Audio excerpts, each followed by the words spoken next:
सुबह होते ही मुर्गा चिल्लाता है और फिर सो जाता है। तभी इधर से मुर्गी अपने अनगिनत बच्चों को लेके बाहर निकलती है। फिर मिट्टी खोदकर उसमें से कीड़े निकालकर चूजों को खाने को देती है, लेकिन इस गोलू को नहीं मिलता है। क्या करूं? फिर दोबारा मिट्टी से कीड़ों को निकालता है, फिर भी नहीं मिलता। तभी लास्ट में तो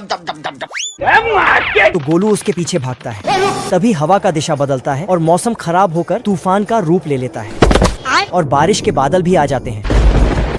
तो मुर्गी अपने सभी बच्चों को पंख में ढककर घर के अंदर ले आती है और गिनती करती है, लेकिन इसके इतने सारे बच्चे थे कि गिनती हो ही नहीं पा रहा था। तो मशीन लाकर बच्चों की गिनती करती है। तब जाके इसको पता चलता है कि इसका एक बच्चा गायब है।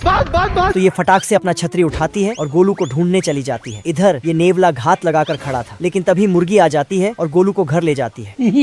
फिर तो ये नेवला बोलता है, हम संतोष पागल नहीं। मुर्गी टूटे हुए छतरी को नीचे रखती है। तभी गोलू बोलता है, गिरीश का सुनने का गाना। गोलू को सर्दी लग जाता है।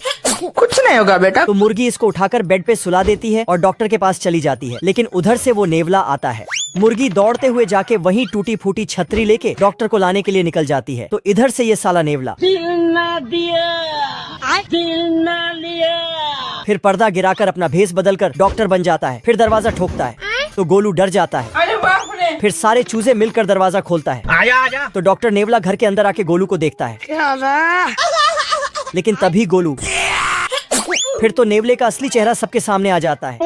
फिर नेवला उनके पीछे भागता है, लेकिन एक चूजा युद्ध का शंख फूंकता है।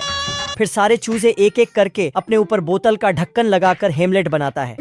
हेमलेट? लेकिन इसका हेमलेट छोटा पड़ जाता है। बिना हेमलेट के जाते हैं ना बिंदास? नहीं। तो इसको निकाल कर इसके लिए बड़ा वाला हेमलेट देता है। ठीक है। गोलू भागते हुए ऊपर चढ़ता है, लेकिन नेवला उसको नीचे करके पकड़ लेता है।